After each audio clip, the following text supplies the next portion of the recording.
जय हिंद प्यारे बच्चों। कक्षा 9 की कार्यपत्रक 11 आज हम करने जा रहे हैं। यहाँ पर आपको एक गद्यांश दिया गया है जिसको आपने पढ़ना है और फिर उसके बाद प्रश्न संख्या 1 से 4 तक के सभी प्रश्नों के सही उत्तरों का इसी आप गद्यांश में से आपको चयन करना है। तो उसके लिए ज़रूरी है कि आप इस गद्यांश को पहले एक एक लाइन को, एक एक अक्षर को बहुत ही ध्यान से पढ़ें और समझें।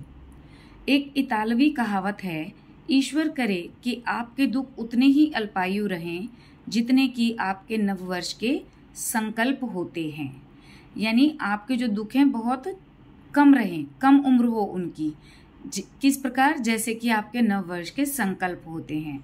यानी यहाँ वो थोड़ा सा हमारे ऊपर व्यंग भी कर रहा है लेखक कि हम संकल्प तो ले लेते हैं लेकिन उनको पूरा नहीं करते हैं। तो उनकी आयु बहुत छोटी होती है कि हम ये करके दिखाएंगे लेकिन करते नहीं हैं। तो इसलिए वो कह रहे हैं कि आपके जो दुख हैं वो उतने ही कम उम्र के हों। हर कोई स्वस्थ रहना चाहता है, सफल होना चाहता है, लेकिन क्या हर कोई इसकी पात्रता रखता है?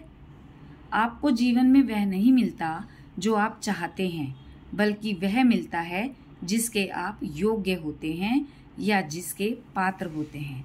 देखिए, जैसे मेरे जीवन में मान लीजिए मैं चाहती तो हूँ कि मैं डॉक्टर बन जाऊँ, लेकिन डॉक्टर बनने की इच्छा तो मेरी है, लेकिन मैं डॉक्टर बनने के लिए ना तो मेहनत करती हूँ, ना पढ़ती हूँ, ना लिखती हूँ, तो मैं उसके योग्य नहीं बन पा रही हूँ। तो आपको वही मिलता है जिसके आप योग्य होते हैं।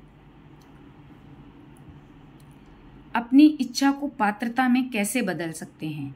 इच्छा के साथ जब निरंतर स्वप्रेरित प्रयास जुड़ जाता है तब वह पात्रता बन जाती है। यानी जब आपकी इच्छा भी होगी और आप अपने मन से, अपनी दृढ़ शक्ति से मेहनत करेंगे, अभ्यास करेंगे, तो आप उसके पात्र भी बन जाएंगे। थॉमस एल्वा एडिसन ने कहा है, प्रतिभावान होने में 1% प्रेरणा और 99% प्रयास होता है।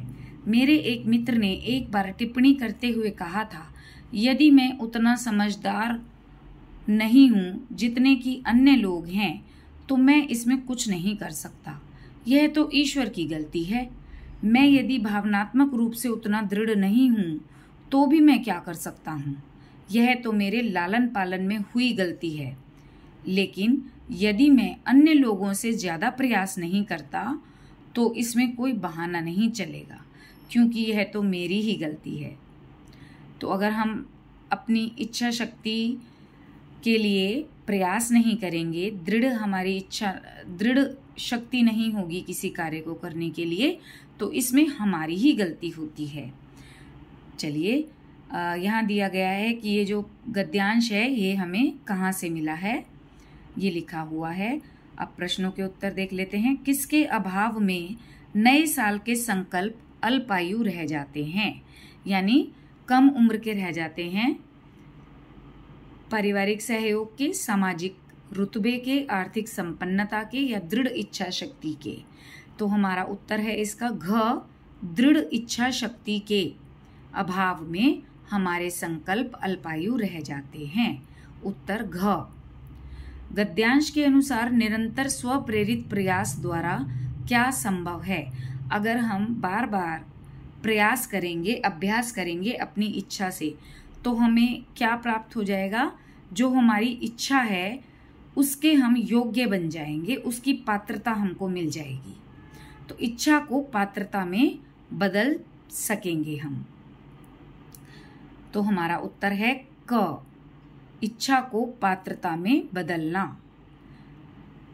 अब देखिए, यहाँ कथन दिए गए हैं, दूसरा कारण है। पहला कथन है, प्रतिभावान होने में 1% प्रेरणा और 99% प्रयास होता है। बिल्कुल सही कहा, ये हमारे पहरे में भी आया हुआ है। कारण, केवल प्रेरणा के दम पर ही व्यक्ति महान बन पाता है। नहीं, अगर हमें सिर्फ प्रेरणा है और हमारी मेहनत नहीं है तो हम सफल नहीं हो सकते हैं। यहाँ पर ये गलत हो गया है। तो अब देखते हैं हमें क्या ऑप्शन दिए गए हैं। उपर्युक्त कथनों के आधार पर सही विकल्प का चयन कीजिए। कथन 1, और कारण आर दोनों गलत हैं। नहीं, कथन 1 सही है और कारण 2 जो है वो गलत है। तो कथन 1 और कारण आर दोनों सही हैं, ये भी गलत है। कथन 1 सही है और 2 कारण गलत है। यही हमारा आंसर है ग। तो ग पर हम सही का निशान लगा देंगे। हमारा उत्तर है ग। कथन 1 सही और कारण 2 गलत है। चौथा है, उपर्युक्त गद्यांश का मुख्य संदेश क्या है? सच्ची निष्ठा से कार्य करना, भावुक होने का गुण सिखाता है, नहीं। नववर्ष पर संकल्प ले लें, नहीं। भाग्य के भरोसे बैठे रहें, नहीं। हमारा उत्तर है क, सच्ची निष्ठा से कार्य करना। तो ये यहाँ पर हमने सही उत्तर के आगे निशान लगा दिए हैं। अब आप इस वर्कशीट को स्वयं पढ़ेंगे और उसके बाद इसे अपनी कॉपी में समझकर हल करेंगे। थैंक यू बेटा।